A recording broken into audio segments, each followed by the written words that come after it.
One of the most unusual and surprising ways that refugees have tried to reach Europe is by biking across the border between Russia and Norway. This route was used by thousands of people, mostly Syrians, who fled the war and violence in their home countries and sought asylum and safety in Norway. But why did they choose this path, and how did they manage to cross the Arctic Circle on two wheels? The main reason for this choice was that it was cheaper and safer than crossing the Mediterranean Sea by boat. Many refugees obtained Russian visas in Damascus or Beirut.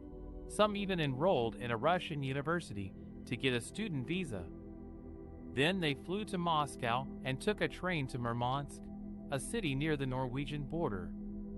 From there, they had to find a way to cross the border legally.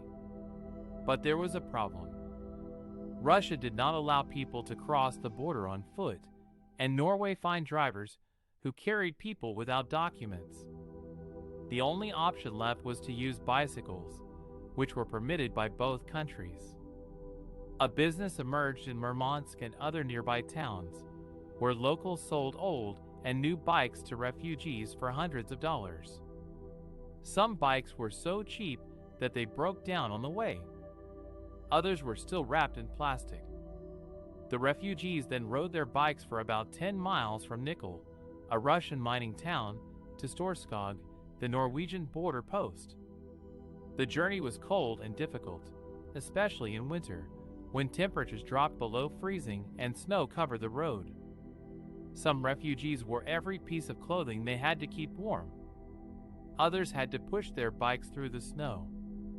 Once they reached the Norwegian side, they dumped their bikes into containers and boarded buses that took them to refugee camps.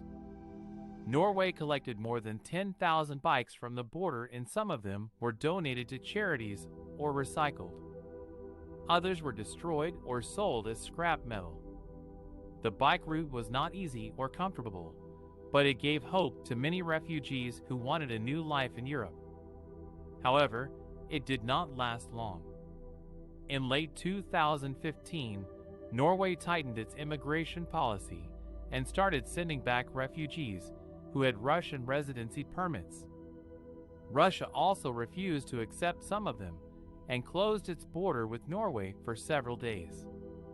The bike route became a dead end for many refugees who were stuck between two countries that did not want them.